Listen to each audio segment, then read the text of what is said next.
You are listening to the Warrior Project podcast, where mindset, tribe, and violence meet.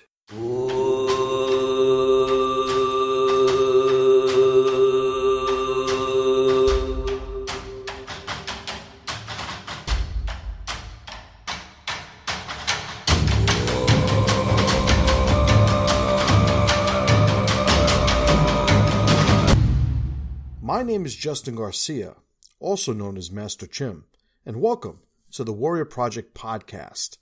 If you guys have not checked out thewarriorproject.com yet, I suggest you do so. Why? Well, we have the archived episodes from this podcast, and we also have membership information for the Warrior Project Tribe, which is my membership group. Has a lot of cool stuff behind the curtain, but you can go there and check it out, and that's thewarriorproject.com. Shout out to everybody that's been leaving ratings and reviews on iTunes for the Warrior Project. I really do appreciate it. I would suggest if you have not done so and you do have the time, please go over to iTunes and do that for me to support this podcast. But only if it's positive. If it's negative, I would really prefer you just kept your opinion to yourself. So let's get to this episode's query. Do real men cry? Do real men cry? I got to tell you, this is a good one. This is a good one because it's important. I recall a couple of years ago when I was hosting the Pressure Project podcast, we had an episode, which is one of our most popular, titled Crybabies. And in that Crybabies episode, I spoke about a student who, when wearing a t-shirt from the podcast, was approached by his teacher in school, a female teacher. She had asked, and the shirt read, it's one of my most popular shirts. It says, never apologize for being a man. And you could actually go to thewarriorproject.com and get that shirt too, by the way. But the shirt had, it elicited a reaction from his female teacher. And she, immediately started with the toxic masculinity, yada, yada, yada nonsense. And one of the things that he told her, he said, well, this is my martial arts instructor's podcast, and this is a shirt from it, and I suggest you, check it out before you judge, him and his content by his shirt. And she did just that. And I don't know what she listened to, what episodes, but she reported back to him that she said, listen, I don't think this is somebody that you should be listening to. But one of the things that she had said to him, which was the impetus for that episode, and certainly one of the reasons I knew I had to include it in the Warrior Project, is she had told him, he seems to me to be the type of guy that says men don't cry. To which my student replied, well, they don't. And when I heard him tell me that, I had to stop him. And I'd say, well, wait a minute. Like, I never said that. I never said that, as a man, as a warrior, you shouldn't cry or you can't cry or, what have you. I hadn't really made any statement that he had heard on the topic. And it was really the motivation I had to include it in the last podcast. And today I'm going to share with you my thoughts on that very, very important question. Do real men cry? So I had the real because that's usually the connotation of the people who are against crying. The guys, yeah, you can cry, you could be a sissy, you could be this, that, but do real men cry? Of course not. And I disagree. I, understand I am probably as anti-new age feminist as one could get. I certainly think there were some issues women had to square away with society at large. And I think they had done that in generations past. But the sentiment for the most part these days has morphed into something entirely different. And I say that to say I am not here to argue a political or philosophical position that has me connected to a whole slew of other ones. I'm speaking on this topic today and this topic only. Do real men cry? The short answer is, of course they do. Of course they do. And if you're somebody who says that, men don't cry, maybe you yourself are the statistical anomaly that has such a almost immunity to trauma that you've never had the need to cry.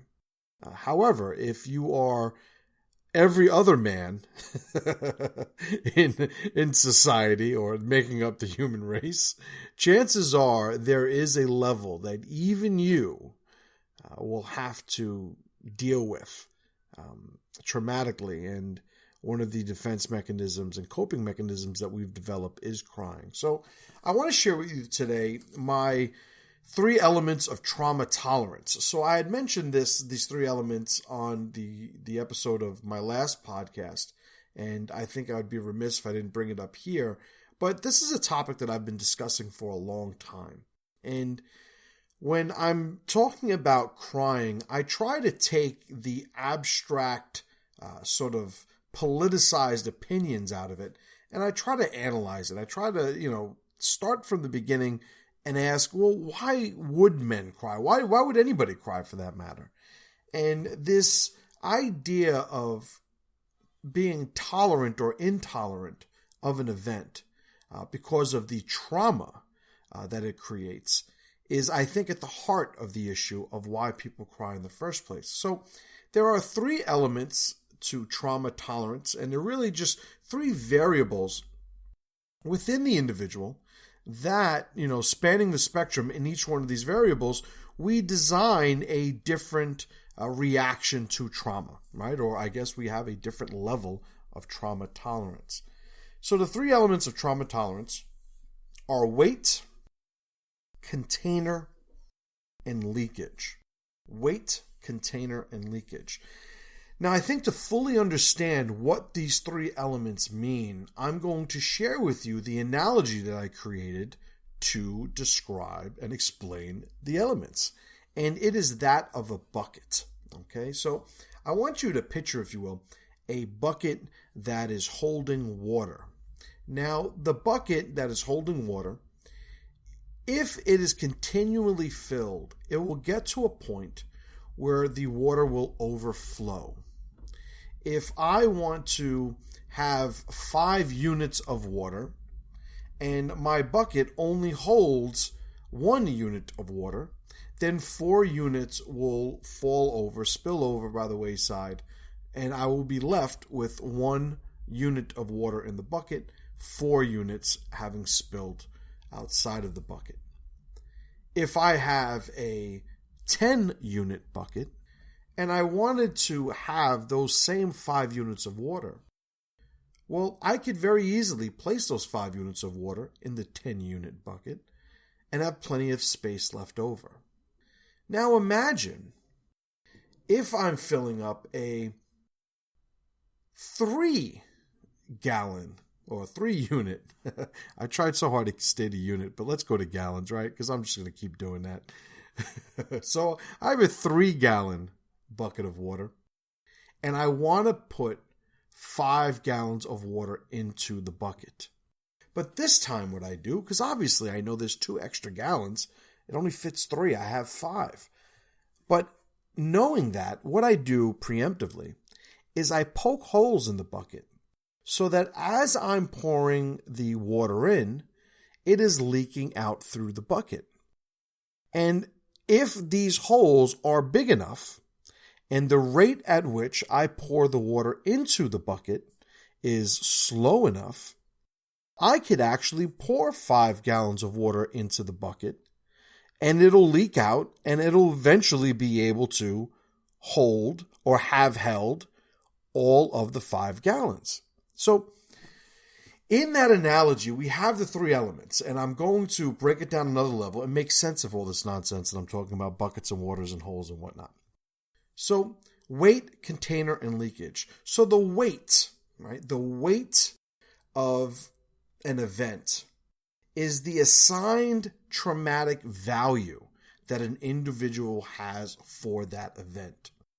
There are going to be times where somebody is so, I guess, vulnerable, weak, we could say, that the slightest obstacle will be overwhelming in weight to that individual. If you have somebody who maybe just recently lost their spouse and they hear a love song on the radio. It could be an extremely overwhelming occurrence because of the state they happen to be in, as an example. Whereas the rest of us would hear that type of song, and we would take it for what it is, a song, nothing more, nothing less. So the first element of trauma tolerance is how much weight we assign to a value. How does this event affect you individually? That's what the weight of an event is, right? So taking a step back for a second, remember, we're describing the three things that if we can control them, we'll be able to be much more tolerant of would-be traumatic events, right? So number one is weight, which is the assigned value to an event. Number two, the container.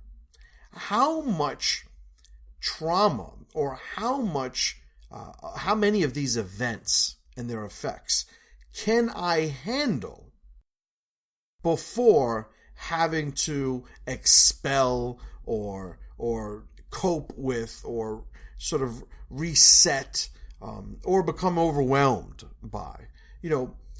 If number one is weight, number two is the container, going to the analogy, the weight is how much water I'm trying to put in the bucket.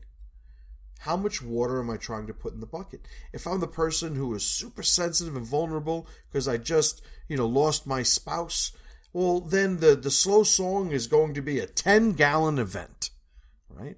And if I have a 5-gallon bucket, we've got a problem.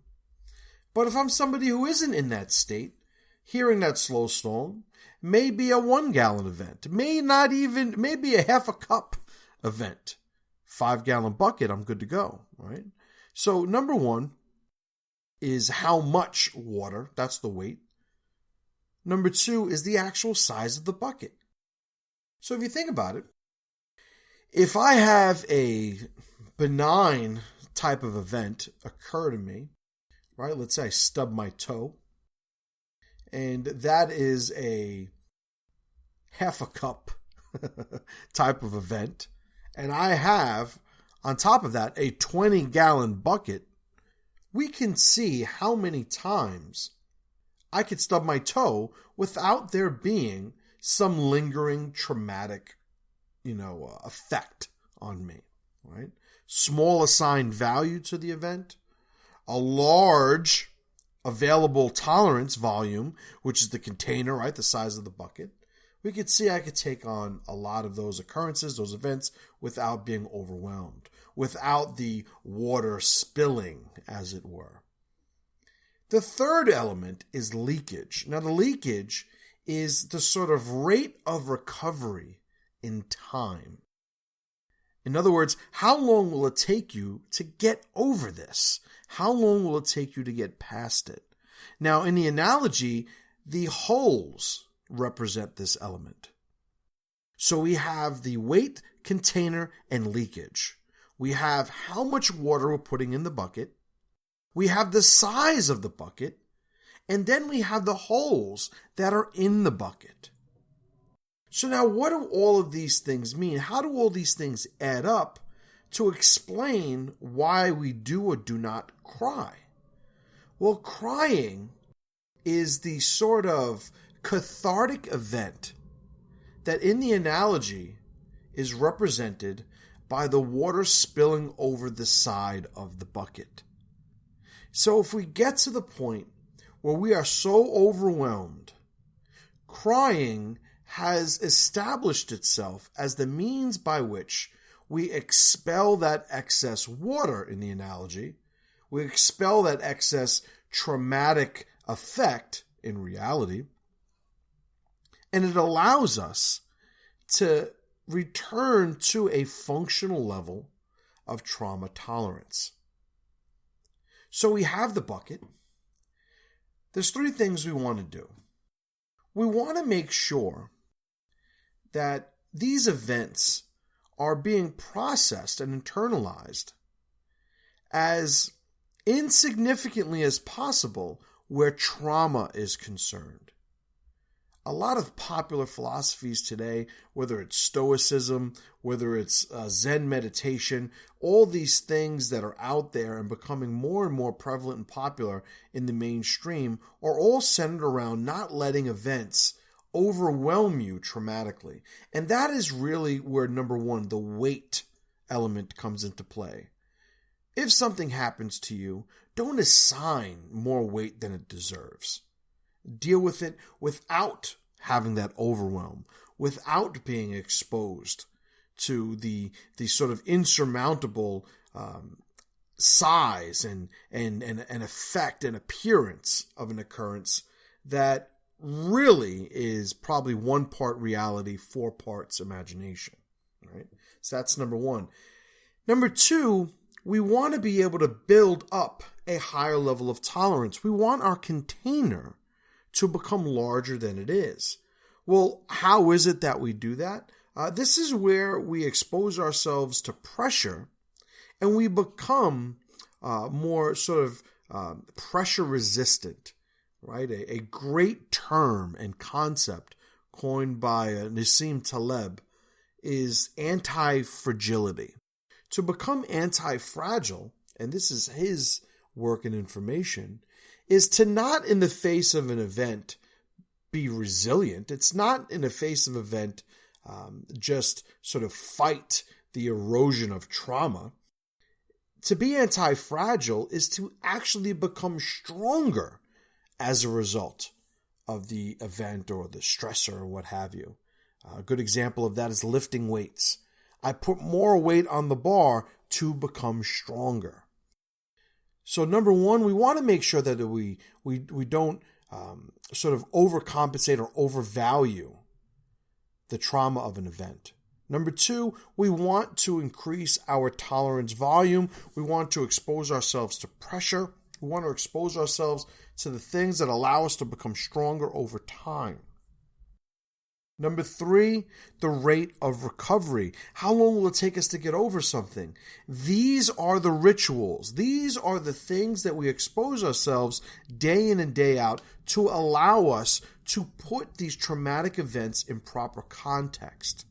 Context allows us to not get carried away with our imagination, our emotions. We don't want to get into a mindset whereby we think we're predicting the future and it becomes bleak in our valuation, right? These are irrational, illogical, biased type thought sequences.